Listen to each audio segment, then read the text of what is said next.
नमस्कार दोस्तों, स्वागत है आप सभी का राइट डायरेक्शन एकेडमी के चैनल पे। My name is advocate Rishikesh. I am a lawyer and an educator. हम लोग कॉन्स्टिट्यूशन लॉ की सीरीज कवर कर रहे हैं और आज का हमारा टॉपिक है prime minister of India and council of minister. जितनी भी लॉ एंट्रेंस एग्जामिनेशंस है या गवर्नमेंट की जो कॉम्पिटिटिव एग्जामिनेशंस है, वो सभी एग्जामिनेशंस में ऐसा एक भी कोई एग्जाम नहीं होगा जिसमें इन्होंने इस टॉपिक के ऊपर क्वेश्चंस नहीं पूछे हैं। तो ये टॉपिक, इसमें बहुत सारे आइडियाज भी आपके क्लियर हो जाएंगे, नॉलेज भी मिलेगी। Also it is kind of an infotainment, मतलब information plus entertainment. So I request you कि इसको आप ध्यान से देखना। ये topic prime minister and council of minister, ये एक दूसरे से जुड़े हुए टॉपिक है। अगर आप कॉन्स्टिट्यूशन लॉ पढ़ेंगे तो उसमें आपको ये दोनों अलग अलग टॉपिक मिलेंगे, but somehow they are related to each other. इसके लिए हम लोग इसको आज डिटेल में कवर करेंगे। सबसे पहले गाइस देखते हैं कि भारत को जो लगभग 14 अलग-अलग जो व्यक्ति प्रधानमंत्री भारत के बने हैं, उनकी टाइमलाइन क्या है? आज़ादी मिलने के समय पे जवाहरलाल नेहरू ये भारत के प्रधानमंत्री थे और ये एक ही पर्सन 3 बारी भारत के प्राइम मिनिस्टर हुए थे। तो ये करिश्मा सिर्फ 3 लोगों ने किया है, जवाहरलाल नेहरू, इंदिरा गांधी जी एंड फाइनली जो अभी विद्यमान प्रधानमंत्री है नरेंद्र मोदी जी। अब इनकी डेथ के बाद लाल बहादुर शास्त्री ये भारत के प्राइम मिनिस्टर थे ब्रीफ टाइम पीरियड के लिए। तब इंडिया और पाकिस्तान का वॉर भी हुआ था। जय जवान जय किसान ये स्लोगन इन्होंने ही दी थी और ताशकंद में इनका अनफॉर्चुनेट मृत्यु हुआ। इनके बाद कुछ समय के लिए गुलजारी लाल नंदा प्राइम मिनिस्टर थे, बट वो केयर टेकर गवर्नमेंट चला रहे थे, मतलब 15-20 दिन के लिए ही थे। लंबे समय के लिए इंदिरा गांधी, जो कि जवाहरलाल नेहरू इनकी डॉटर थी, इनको एज अ प्राइम मिनिस्टर करके चुना गया और इंदिरा गांधी वहां से लेके करीब करीब 1977 तक भारत के प्रधानमंत्री थे। तो इनके जमाने में बहुत सारे इंडिया के लिए पॉजिटिव आउटकम्स भी हुए। One of the most highlighting thing which happened in her career, Bangladesh जो कंट्री है वो ईस्ट पाकिस्तान पहले कहलाई जाती थी। तो पहले पाकिस्तान दो थे, वेस्ट पाकिस्तान और ईस्ट पाकिस्तान। तो ईस्ट पाकिस्तान को आजादी मिलके बांग्लादेश बना और बांग्लादेश की जो फ्रीडम स्ट्रगल है या लिबरेशन मूवमेंट है, उसमें भारत ने बहुत बड़ा रोल प्ले किया है in the favour of Bangladesh. तो ये इन्हीं के जमाने में हुआ था। इंदिरा गांधी ने उसी इनके ही सेकेंड टाइम पीरियड में 1975 में इमरजेंसी लगाई थी, नेशनल इमरजेंसी, जो कि गलत कारणों के लिए फेमस हुई। And that is the reason कि 1977 में वो चुनाव हार गई, उनकी पार्टी जो है वो चुनाव हार गई। फिर से इंदिरा गांधी 1980 में भारत की प्रधानमंत्री बनती है और 1984 तक वो प्राइम मिनिस्टर इस पोजीशन पे थी। लेकिन खालिस्तान मूवमेंट को कर्व करने के लिए बेसिकली भारत सरकार ने एक ऑपरेशन चलाया था जिसका नाम था ब्लू स्टार ऑपरेशन। एंड उसके अंत में इंदिरा गांधी की डेथ हुई बाय एसेसिनेशन। उसके बाद मोरारजी देसाई ये ब्रीफ टाइम पीरियड के लिए प्राइम मिनिस्टर थे। इंदिरा गांधी ने जब ये इमरजेंसी लगाई थी उसके बाद कुछ समय के लिए प्रधानमंत्री थे। फिर उसके बाद चरण सिंह ये भी प्रधानमंत्री थे।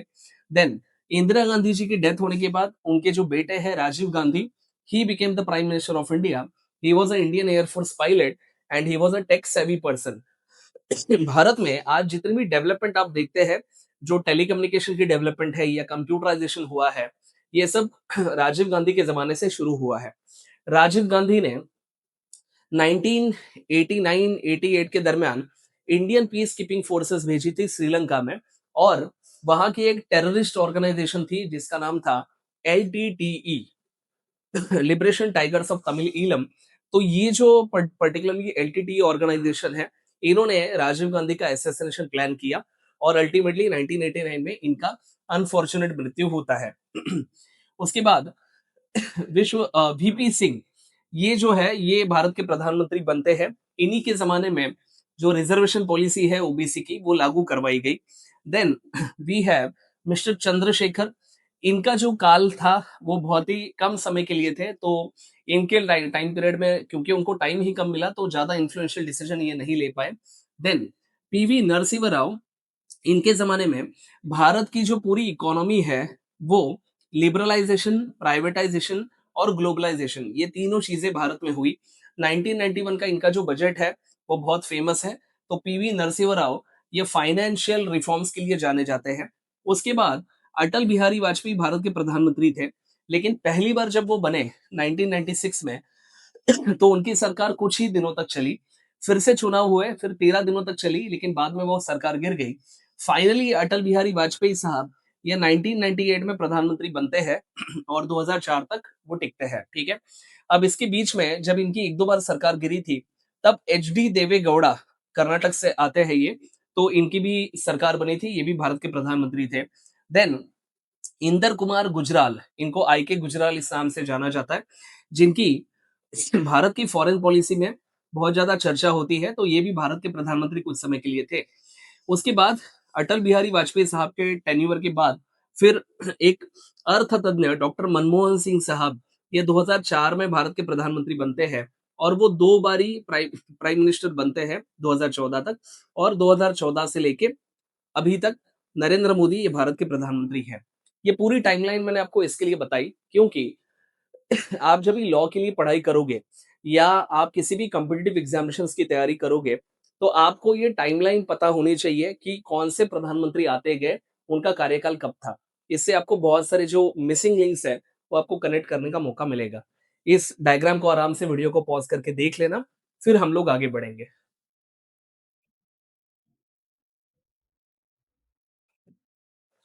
आई होप आपने इसको देखा रहेगा, आगे बढ़ते हैं। इस डायग्राम के ऊपर ध्यान दीजिएगा। भारत की जो कॉन्स्टिट्यूशन है, वो गवर्नमेंट के 3 ऑर्गन्स को एस्टैब्लिश करती है। लेजिस्लेटिव ऑर्गन, एग्जीक्यूटिव ऑर्गन और जुडिशियरी। लेजिस्लेटिव ऑर्गन का काम है कि कानून को बनाना। फॉर एग्जाम्पल, पार्लियामेंट किसी लॉ को पास करती है, जो भी लॉ पार्लियामेंट ने पास किया है, उसके ऊपर अमल करने की जिम्मेदारी ये एग्जीक्यूटिव की होती है।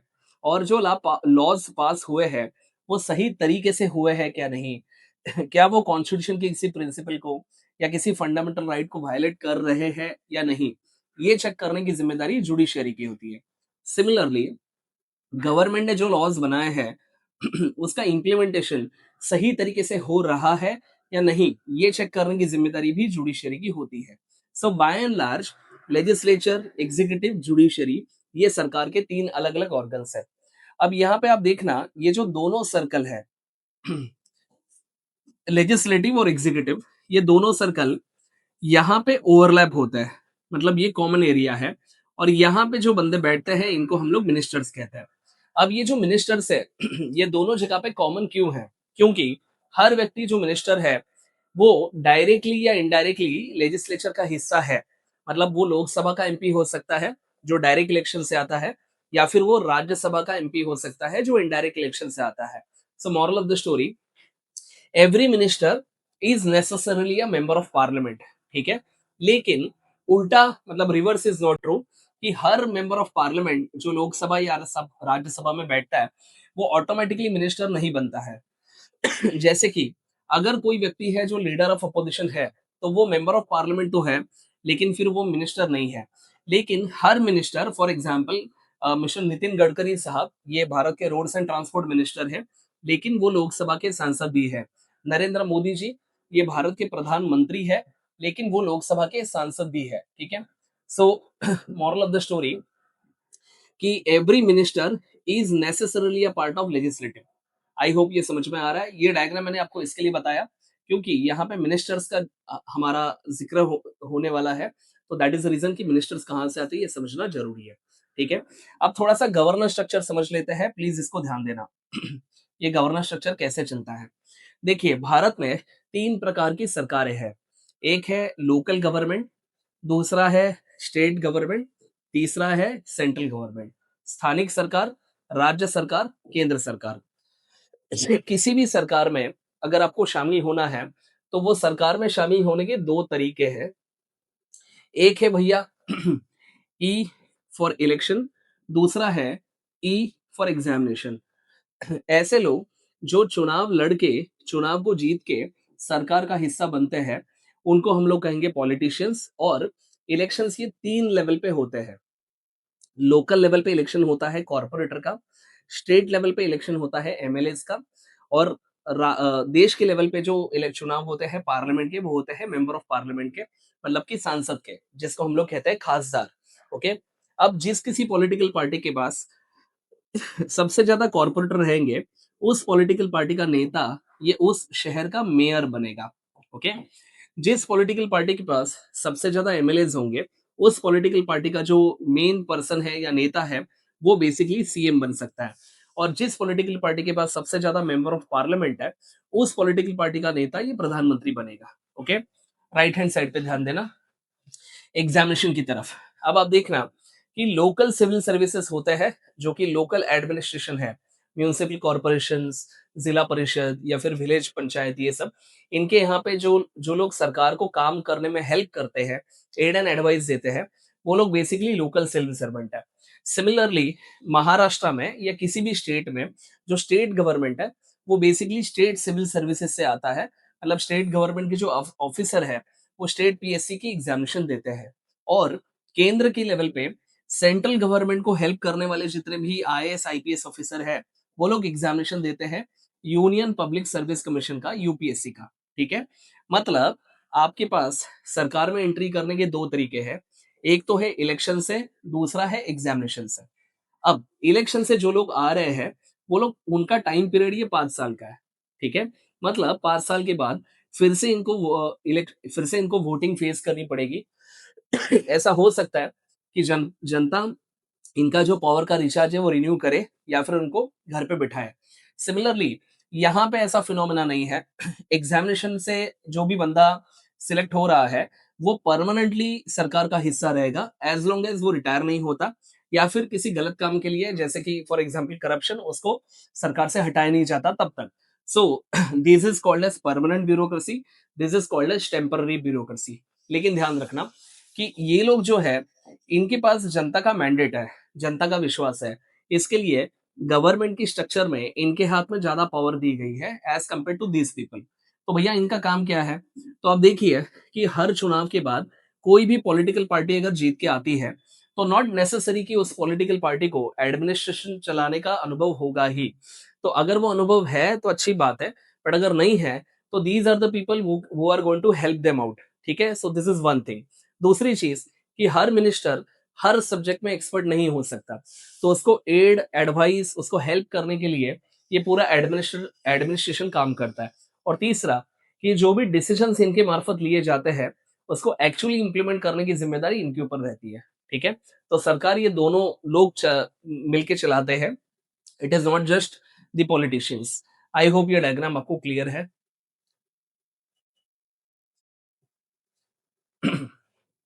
अब थोड़ा सा इस डायग्राम पे ध्यान देना। लोकल लेवल पे जो जनता ने चुना हुआ व्यक्ति है, वो है मेयर, या फिर अगर किसी विलेज में किसी पर्सन को चुना गया है, तो वो है सरपंच। सिमिलरली उनको हेल्प करने के लिए जो बंदा है, वो है डिस्ट्रिक्ट कलेक्टर। स्टेट लेवल पे जनता ने चुना हुआ व्यक्ति है चीफ मिनिस्टर, और उसको हेल्प करने के लिए जो अलग अलग सेक्रेटरीज होते हैं, उनका बॉस होता है चीफ सेक्रेटरी। और सेंट्रल लेवल पे लोगों ने जिनको चुना है, वो है प्राइम मिनिस्टर, और उनको हेल्प करने के लिए एग्जाम क्लियर करके जो आईएएस ऑफिसर का बॉस है, वो है कैबिनेट सेक्रेटरी। ठीक है, नाउ इनकी जिम्मेदारी है लोकल सब्जेक्ट्स के ऊपर काम करना। मतलब लोकल सब्जेक्ट्स ये भारत के संविधान के 11th और 12th शेड्यूल में दिए हैं।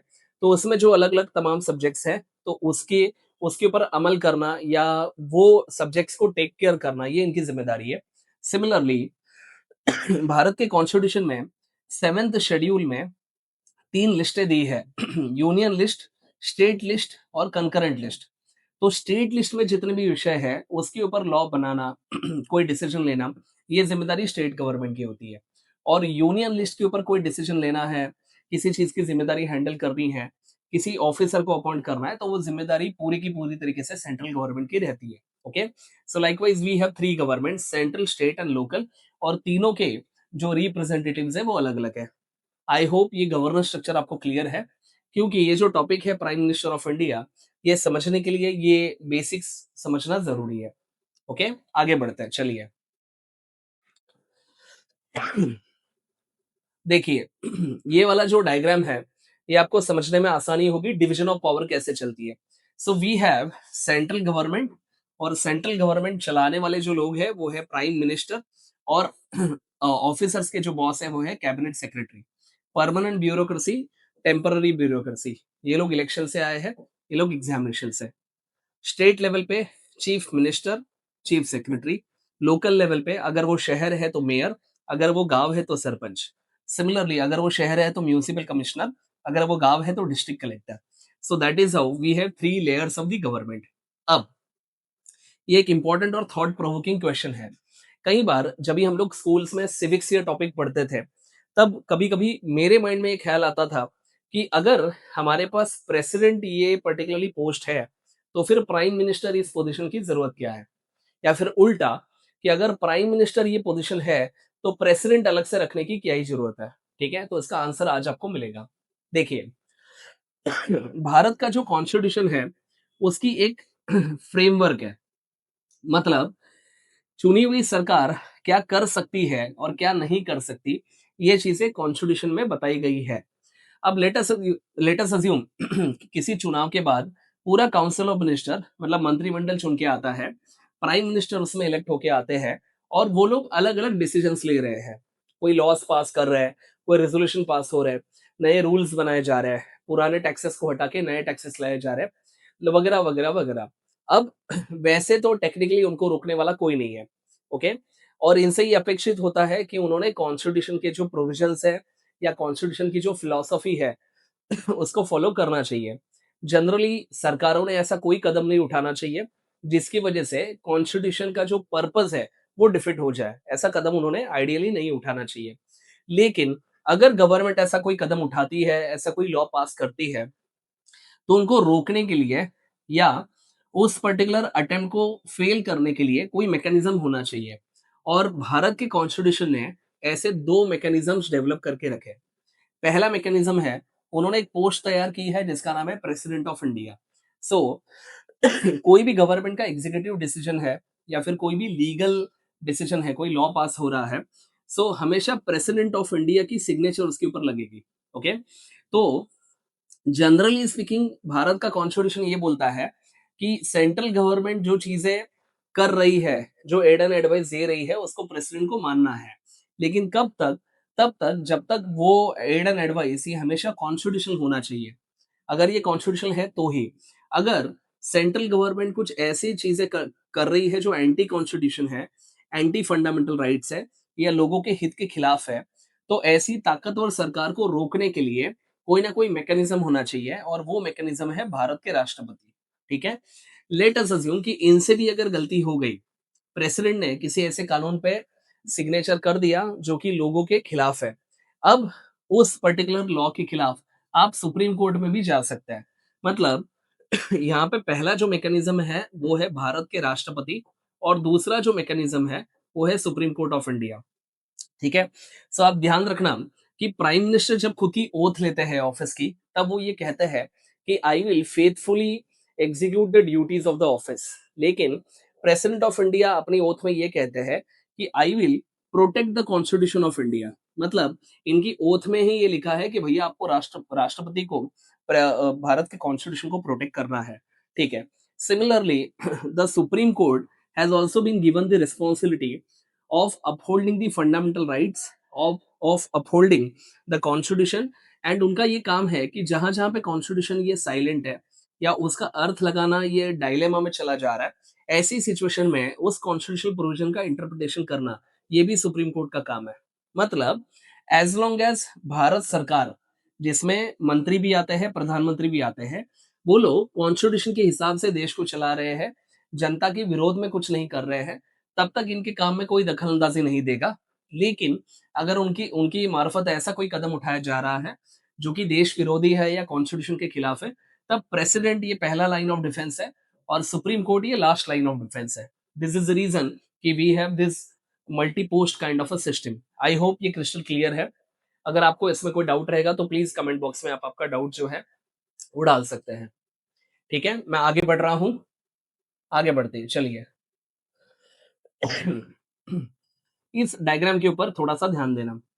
अब इस डायग्राम में ये जो पहला वाला पार्ट है, उसके ऊपर आपको पूरी तरीके से फोकस करना है, ठीक है? भारत सरकार को हम लोग यूनियन एग्जीक्यूटिव इस नाम से भी पुकारते हैं, जानते हैं। यूनियन एग्जीक्यूटिव में बेसिकली भारत के राष्ट्रपति, अगर इनकी डेथ होती है या वो सडनली रेजिग्नेशन देते हैं, तो वैक्यूम ना पैदा हो इसके लिए भारत के उपराष्ट्रपति, vice president of India, then Bharat सरकार में जितने भी मिनिस्टर है, यूनियन काउंसिल ऑफ मिनिस्टर, इसमें प्राइम मिनिस्टर भी आ गए, पीएम भी इसी का हिस्सा होता है। एंड फाइनली गवर्नमेंट के जो लीगल एडवाइजर है, उसको कहते हैं attorney general of India. Primarily ये चार लोग आते हैं। ऑब्वियसली यूनियन एग्जीक्यूटिव को हेल्प करने के लिए एक बहुत बड़ा प्रशासन, एडमिनिस्ट्रेशन, बहुत सारे आईएएस आईपीएस ऑफिसर होंगे, लेकिन जब यूनियन एग्जीक्यूटिव बदलती है तो बेसिकली ये चार लोगों का जिक्र होता है, ठीक है। सिमिलरली आप देख सकते हैं स्टेट एग्जीक्यूटिव भी सिमिलर फैशन में होता है, बट आज का हमारा जो पूरा फोकस है वो इसी के ऊपर है, ठीक है। तो अगर ये डायग्राम आपको समझ में आई है तो इसके ऊपर ध्यान देना। Union executive basically includes four institutions, okay. अब ध्यान दीजिए, राष्ट्रपति भले एक व्यक्ति है, लेकिन वो अपने आप में एक पोजीशन है, वो इंस्टीट्यूशन है, उसकी अथॉरिटी है। तो भले वो सिंगल पर्सन क्यों ना हो, बट उसको इंस्टीट्यूशन का ही दर्जा कॉन्स्टिट्यूशन में दिया गया है, ठीक है।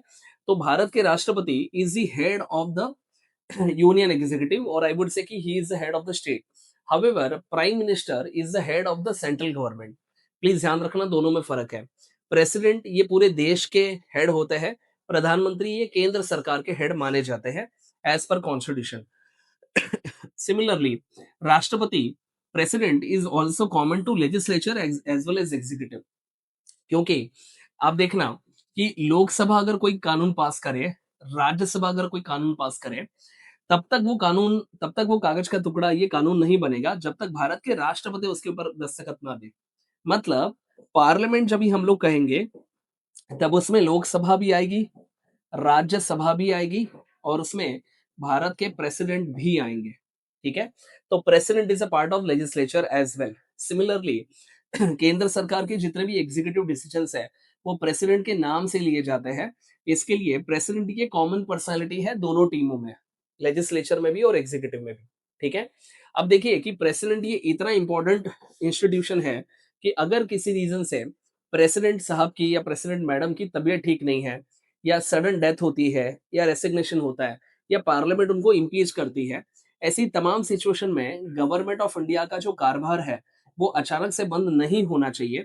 इसके लिए एक बैकअप ऑप्शन तैयार करके रखा है, which is basically called as vice president of India, ठीक है।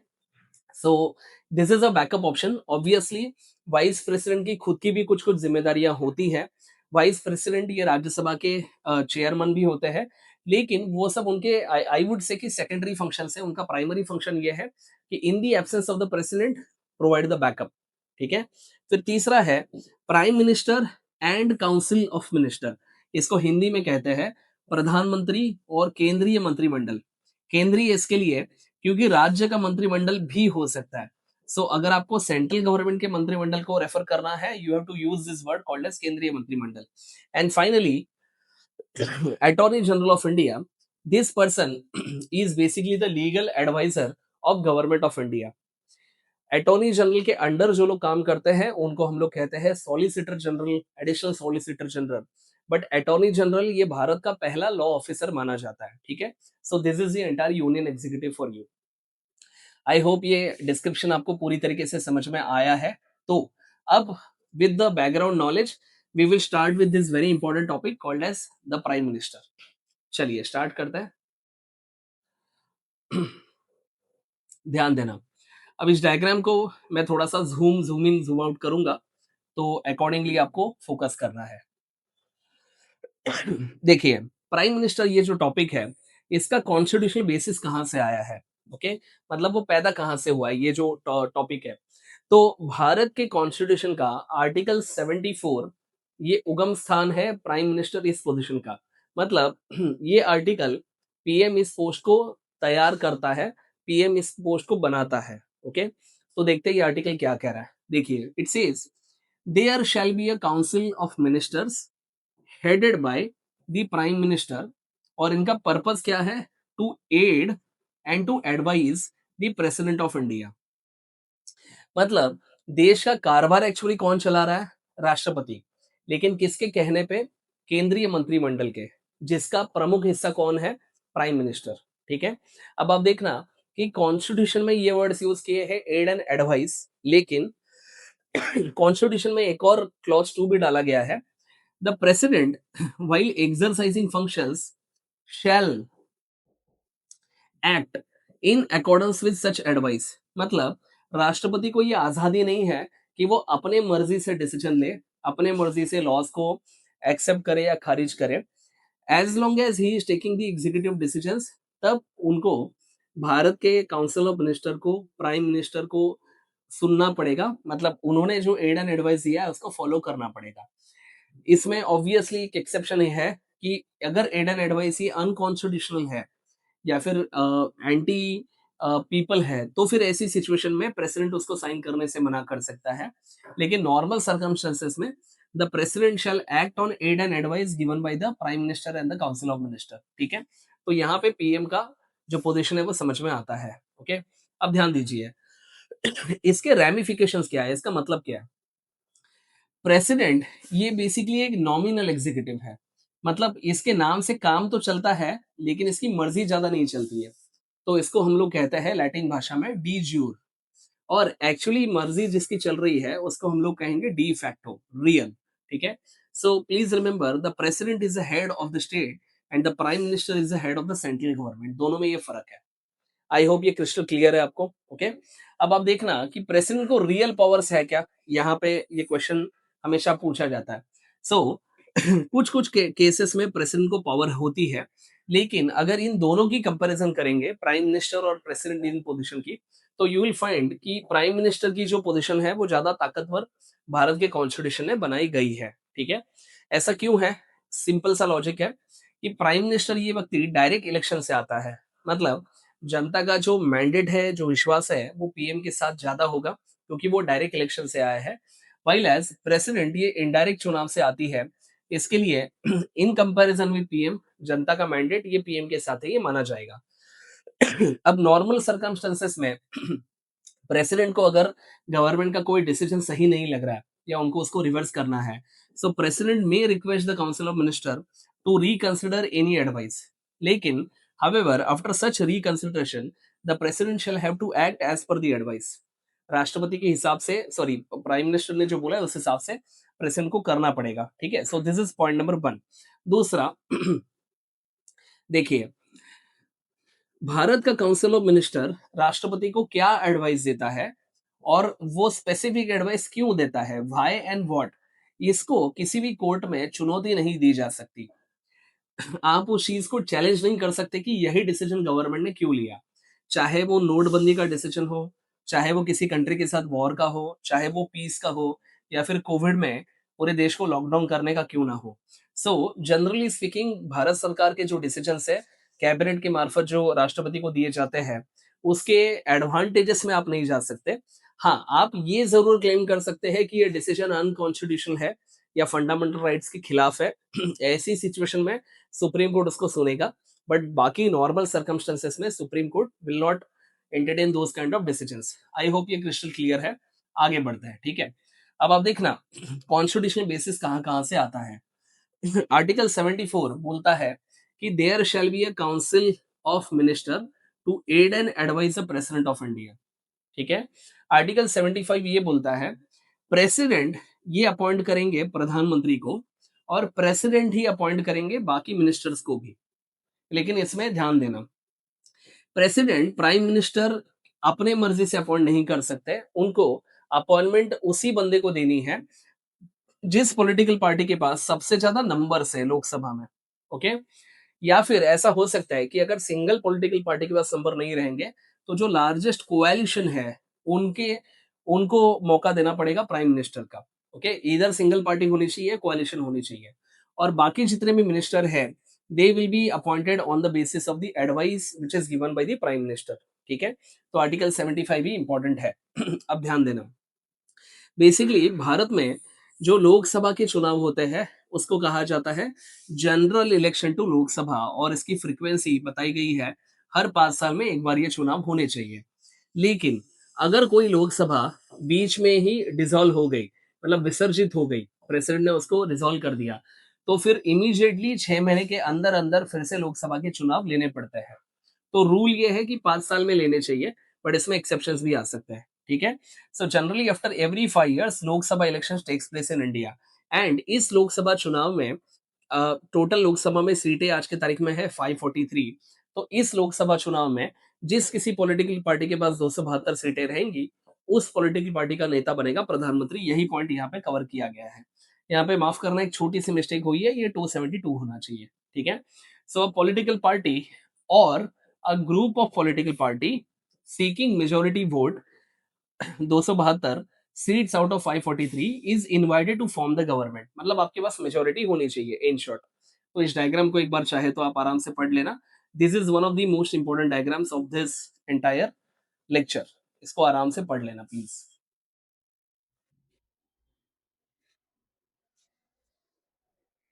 ओके, ऑलराइट, आई होप आपने ये पूरा स्लाइड पढ़ा होगा properly. So article 74 75 the most important articles regarding constitution, और प्राइम मिनिस्टर के इलेक्शंस के बारे में ये आर्टिकल्स कुछ इंपॉर्टेंट कमेंट्री करते हैं। आपने इसको आराम से पढ़ लिया होगा, ऐसा मैं अज्यूम कर रहा हूँ। यहाँ पे आप देखना, ये मई 2014 की एक फोटोग्राफ है, इंटरनेट पे काफी मशहूर हुई थी। यहाँ पे नरेंद्र मोदी जी, इनके हाथ में ये एक लेटर ऑफ अपॉइंटमेंट आपको दिख रहा है, और जो भारत के राष्ट्रपति ने लिखा है। तो इसका गूगल से मैंने स्क्रीनशॉट लिया है। सो बेसिकली आप देखिए कि ये लेटर किसने लिखा है। राष्ट्रपति भारत गणतंत्र, मतलब the president of republic of India. Letter की डेट है 20 मई 2014। ये लेटर राष्ट्रपति साहब ने प्राइम मिनिस्टर इलेक्ट को लिखा है, ठीक है? तो ये कुछ ये कहता है, dear Shri Narendra Modi ji, I have received a communication dated 20th May 2014 from Shri Rajnath Singh, the President of Bharatiya Janata Party, informing me of your unanimous election। Unanimous का मतलब होता है कि बिन विरोध, क्योंकि भारतीय जनता पार्टी के पास सबसे ज्यादा सीटें थी। तो with in Bharatiya Janata party Modi ji के अपोजिशन में कोई पर्सन खड़ा नहीं था जो कि प्राइम मिनिस्टर के लिए कॉन्टेस्ट कर रहा था। सो इसको कहते हैं unanimous election. As the leader of the BJP parliamentary party, which has emerged as the majority party after the general election to the 16th Lok Sabha. Please accept my heartiest congratulations। ठीक है, अब आगे देखिए letter क्या कह रहा है। I therefore have the pleasure to appoint you as the Prime Minister of India in exercise of the powers which are vested in me under Article 75 Clause 1 of the Constitution of India। I request you to also advise me of the names of the others to be appointed as the members of the Council of Minister। मतलब मैं आपका prime minister करके appointment तो कर ही रहा हूँ, plus मुझे ये भी आप सजेस्ट करना कि बाकी कौन ऐसे लोग हैं जिनको हमने as a council of minister appoint करना चाहिए। सो इस तरीके का लेटर था। अब आप देखिए कि उस जमाने में टीवी टेलीविजन के कुछ इमेजेस यूट्यूब से मिले हैं मुझे। तो जहां पे यहाँ पे ये जितने भी लोग बैठे हुए हैं, they are the cabinet minister. Okay, तो जनरली ओथ सेरेमनी जो रहती है, उसमें सबसे पहला जो ओथ लिया जाता है वो हमेशा प्रधानमंत्री का लिया जाता है, प्राइम मिनिस्टर का। इस पर्टिकुलरली ओथ सेरेमनी में बहुत सारे डोमेस्टिक प्लस इंटरनेशनल जो अलग अलग देशों के प्रतिनिधि हैं उनको भी इनविटेशन दिया जाता है, and the prime minister will take the oath of the office. Okay, so जो चीज हम लोग बुक से पढ़ रहे हैं या फिर पीपीटी से पढ़ रहे हैं, तो रियलिटी में भी वो चीजें एग्जिस्ट करती है। फाइन, अब आप देखना कि ये पूरा यूनियन काउंसिल ऑफ मिनिस्टर है, और यूनियन काउंसिल ऑफ मिनिस्टर में कुछ मिनिस्टर हो सकते हैं जो कि कैबिनेट रैंक्स के हैं, कुछ मिनिस्टर हो सकते हैं जो कि स्टेट रैंक्स के हैं। ओके, लेकिन इनको collectively along with the prime minister of India हम लोग इसको काउंसिल ऑफ मिनिस्टर कहेंगे। इसी बॉडी को हिंदी में कहा जाता है केंद्रीय मंत्रिमंडल। ओके, आगे बढ़ते हैं। ये 2019 का प्रेस ट्रस्ट ऑफ इंडिया का एक स्क्रीनशॉट है। अब आप देखिए, ये थोड़ा सा छोटे अक्षरों में है, आपको आपके लिए मैं आसान भाषा में पढ़ देता हूं इसको। Chief Election Commissioner meets the President and submits a copy of notification issued by the Election Commission of India containing the names of the members elected to the House of People। और यहाँ पे आप देखना, इसको अगर ठीक से मैं जूम करूं तो ये कहता है the president appoint Shri Narendra Modi to the office of the prime minister of India. और यहाँ पे डेट देखिए क्या दी है, 25 सितंबर 2019। मतलब 2014 में जैसे कॉन्स्टिट्यूशन को फॉलो किया था, वैसे 2019 में भी किया है। ओके, और तीसरे लेवल पे आप देख सकते हैं, ये इमेज है। ये है भारत के राष्ट्रपति, ये है प्रधानमंत्री, और ये है अपॉइंटमेंट लेटर।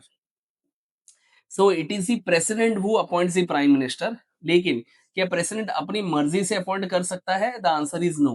प्रेसिडेंट हमेशा इस चीज का उसको ध्यान रखना है कि लोकसभा के चुनाव में कौन सा ऐसा व्यक्ति है या पार्टी है जिनके पास सबसे ज्यादा नंबर्स है। तो भारत की लोकसभा में 543, एक मिनट होल्ड करना, लोकसभा में 543 इतने मेंबर ऑफ पार्लियामेंट है। तो इसकी मेजोरिटी अगर हमें कैलकुलेट करनी है तो वो आएगी 272। ठीक है, तो this is called as the magic number. आगे बढ़ते हैं। अब आप देखना कि यहाँ पे पहला जो दर्जा है वो है कैबिनेट मिनिस्टर। मतलब केंद्र सरकार के जितने भी डिसीजंस लिए जाते हैं, हर डिसीजन में मोदी जी के साथ ये मंत्रीगण जो है वो हमेशा प्रेजेंट रहेंगे और उनके सजेशंस, उनके जो एडवाइजेस है उसको सुना जाएगा। फिर दूसरा होता है ministers of state with an independent charge.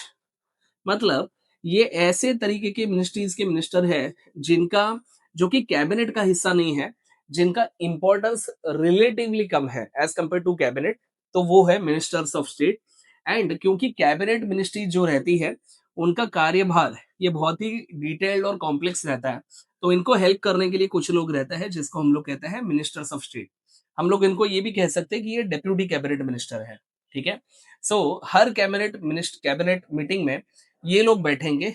ये लोग डिपेंड करता है कि अगर उनका विषय है तो फिर आएंगे, अदरवाइज नहीं। और ये लोग भी सिमिलरली, मतलब these two people are optional but these people are mandatory. I hope ये समझ में आ रहा है। आगे बढ़ते हैं। अब 2024 रिसेंटली इलेक्शंस हुए थे। This is the letter from Shrimati Draupadi Murmu जो कि भारत के राष्ट्रपति है। It has been given to prime minister elect Shri Narendra Modi. फिर से मैं आपके लिए लेटर पढ़ रहा हूँ, ध्यान देना। ये लेटर की डेट है 7 जून 2024। ठीक है, देखिए लेटर क्या बोल रहा है। Dear Shri Narendra Modi ji, my heartiest felicitations to you on being chosen as a leader of the Bharatiya Janata Party, parliamentary party. Having regard to the fact that yours is the single largest party and largest pre-election alliance, and taking note of the letters of the support from the constituent parties of National Democratic Alliance, enabling you to command the majority support of the newly constituted 18 Lok Sabha, I have the pleasure to appoint you as the Prime Minister of India in exercise of the powers conferred on me under Article 75 Clause 1 of the Constitution of India। ठीक है, तो इन्होंने दो request की है। पहला, please ये बताना कि काउंसिल ऑफ मिनिस्टर में किसका नाम डालना है, और दूसरा कि हमें डेट और टाइम बताना कि राष्ट्रपति भवन में हम लोग स्वेरिंग इन सेरेमनी कब कर सकते हैं। सो ये तो अभी प्रूव हुआ रहेगा कि it is the president who appoints the prime minister. अब आप देखना कि 2024 में पॉलिटिकल सिचुएशन ऐसी थी कि जहां पे अकेली भारतीय जनता पार्टी के पास जो मैजिक फिगर होता है 272 का, उतने नंबर्स उनके पास नहीं थे। इसके लिए प्रधानमंत्री इस पोजीशन पे पहुंचने के लिए उनको जो उनके लाइक माइंडेड पार्टीज है उनका भी समर्थन लेना पड़ा। तो उस लाइक माइंडेड पार्टीज को हम लोग कहते हैं अलायंस। और बीजेपी का जो अलायंस है वो है, बेसिकली उस अलायंस का नाम है नेशनल डेमोक्रेटिक अलायंस, एनडीए की सरकार। ठीक है, तो अलायंस के अलग अलग नेता आपको इसमें दिखेंगे। आगे बढ़ते हैं। अब प्राइम मिनिस्टर का रोल क्या होता है और वो कितना इंपॉर्टेंट है उसके ऊपर ध्यान देना। ठीक है, चलिए सबसे पहले ये समझ लो कि अब किस तरीके से प्रधानमंत्री को अपॉइंट किया जाता है, व्हाट आर द रूल्स। तो पहला बेसिक रूल ये है कि किसी भी सिंगल पार्टी के पास अगर क्लियर मेजोरिटी होगी तो उस पॉलिटिकल पार्टी का जो चुना हुआ नेता है वो प्रधानमंत्री बनेगा।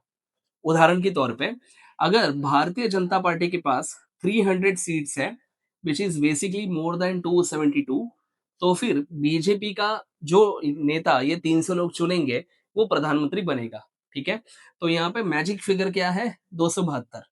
Having minimum 272 elected member of parliaments in Lok Sabha via one single political party.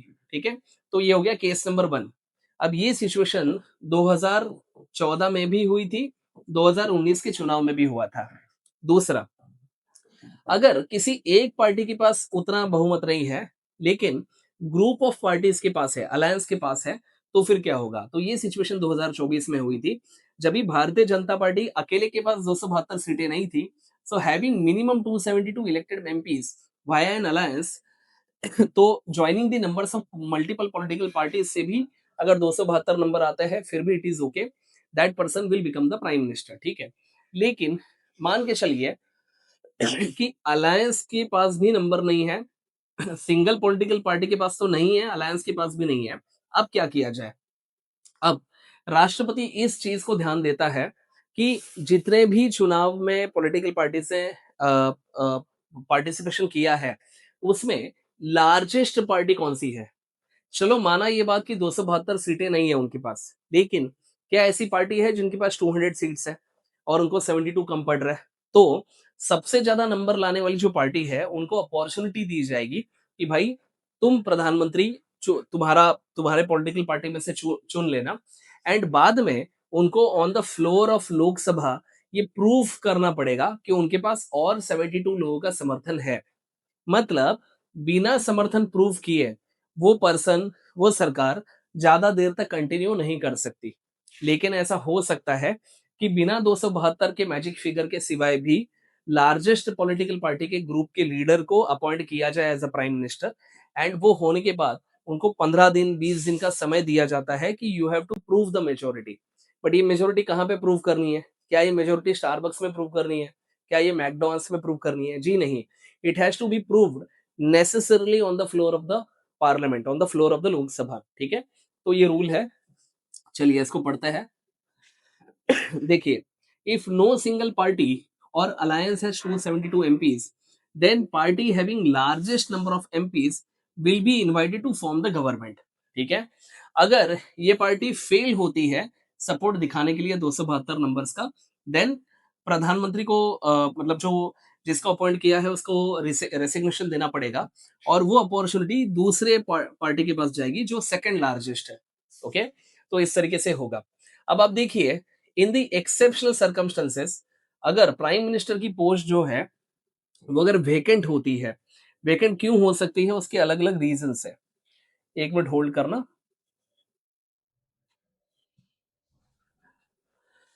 देखिए उसके अलग अलग रीजंस हो सकते हैं। एक है कि भाई डेथ हो गया पीएम का, या फिर उन्होंने रेसिग्नेशन दिया, या फिर लोकसभा में नो कॉन्फिडेंस मोशन पास हुई।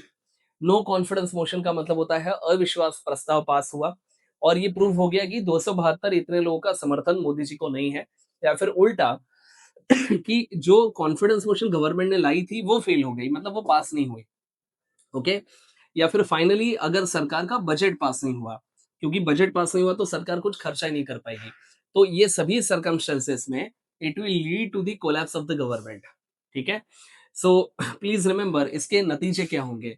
The government will collapse, president will give the opportunity to other parties to form the government, और अगर कोई भी पार्टी सक्सीड नहीं होती है उसमें, then election commission of India will have to hold one more general election to the Lok Sabha, ठीक है।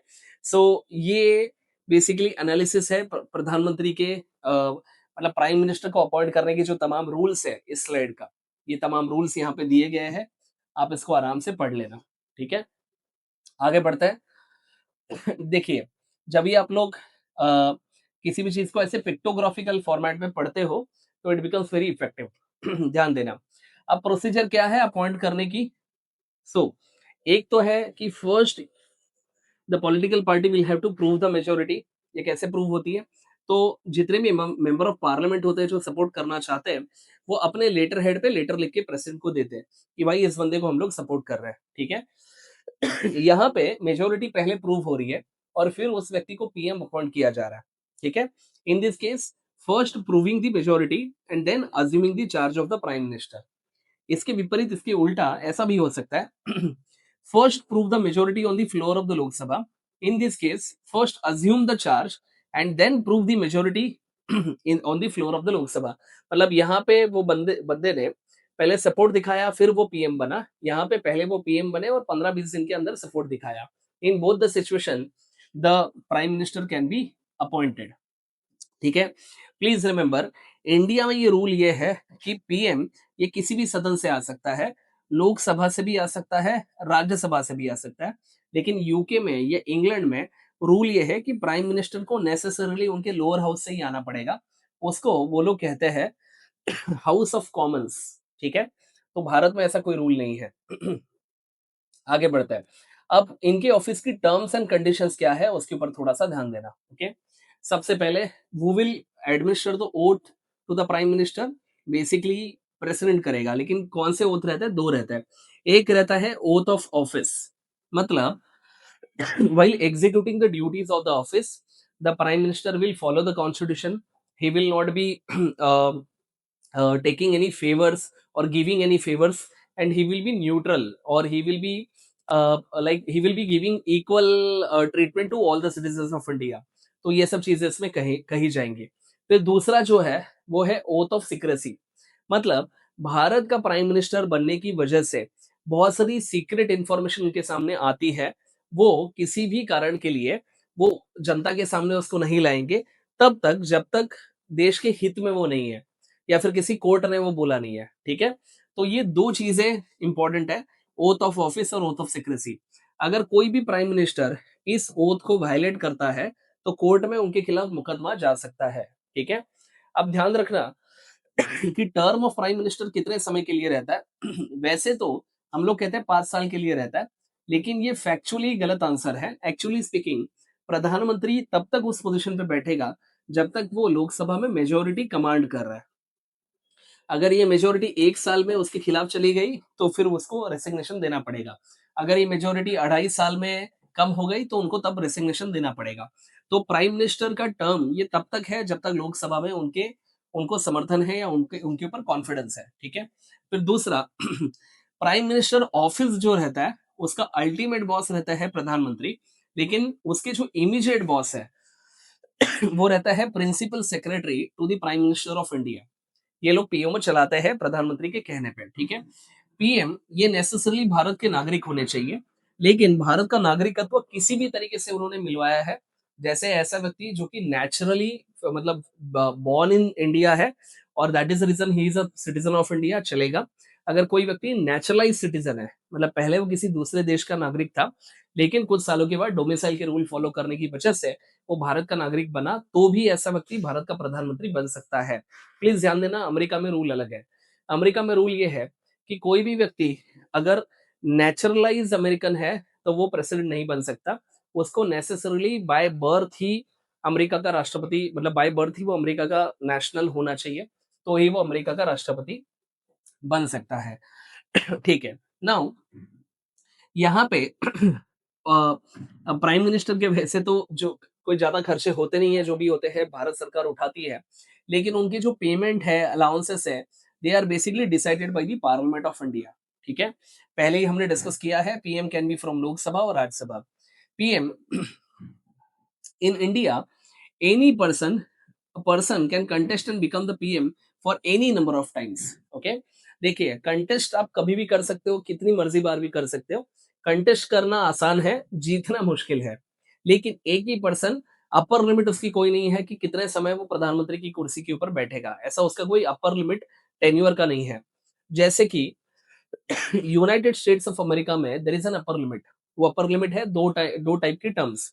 जैसे आप देखना कि बराक ओबामा ये अमेरिका के राष्ट्रपति थे 2008 से 2012 और 2012 से 16 तक, ठीक है?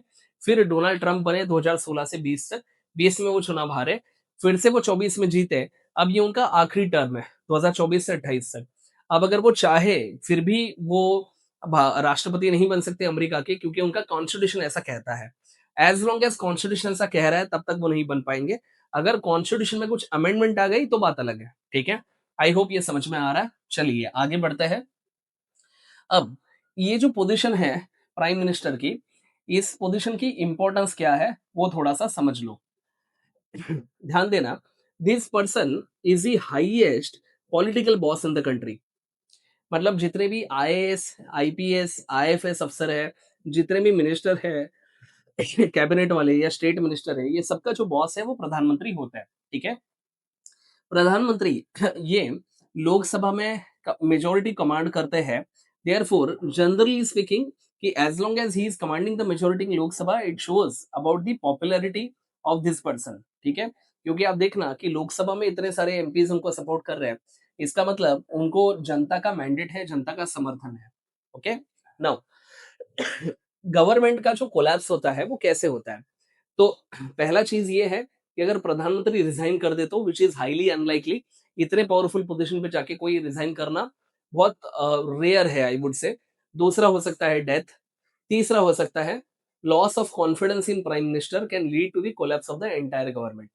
मतलब आज मोदी जी को जितने एमपी समर्थन कर रहे हैं, अगर उसमें से कुछ लोग कम हो जाए, उन्होंने अपना लेटर ऑफ सपोर्ट जो है वो हटाए और राष्ट्रपति को लिखे कि अभी हमारा सपोर्ट नहीं है, तो फिर ऐसी सिचुएशन में he will have to resign. Okay, no confidence motion वगैरह हो सकता है। ठीक है। Prime minister is also the chief spokesperson of the government at the national level. He is the chief spokesperson of the nation and the government at the domestic level as well as at the international level. तो कई बार आपने देखा रहेगा कि देश के जो important decision है, जैसे कि डिमोनेटाइजेशन, कोविड में लॉकडाउन, ये सब इसको डिक्लेयर करने के लिए प्राइम मिनिस्टर कई बार टीवी पे आते हैं और वो हमें संबोधित करते हैं। The prime minister is the main face and identity of the nation. वो देश के 145 करोड़ जनता को रिप्रेजेंट करते हैं दूसरे देशों में। ठीक है। इनके हाथ में एक और इंपॉर्टेंट ताकत ये है कि he commands the defence and civilian administration as well. Okay, so IAS, IPS, IFS officer, ये सब सिविलियन एडमिनिस्ट्रेशन में आते हैं।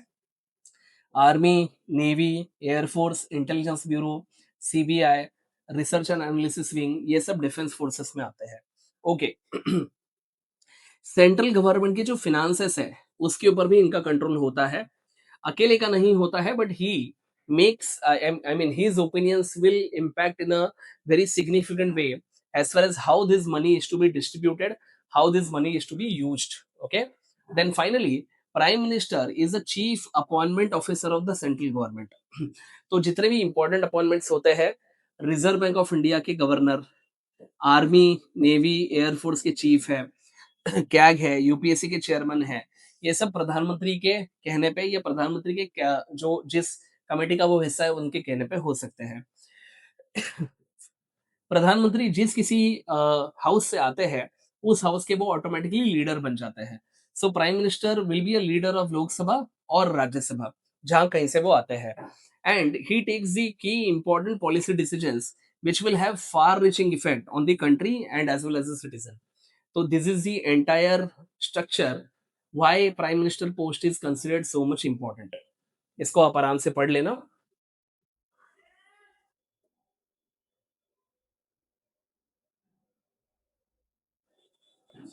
ओके, सो गाइज बेसिकली अभी हमने देखा importance of the post of the prime minister. I hope ये पूरा जो स्टोरी है वो आपको क्रिस्टल क्लियर तरीके से समझ में आया होगा। फिर भी अगर कोई डाउट्स है, कोई क्वेश्चन है, प्लीज आप कमेंट सेक्शन में जाके उसके ऊपर आपका जो डाउट है वो पूछ सकते हैं। And for more details you can follow our website rightdirectionacademy.com। Also Google पे भी हमारी लिस्टिंग अवेलेबल है। अगर आपको कोई भी हेल्प चाहिए, please get in touch with us. Thank you very much, all the best.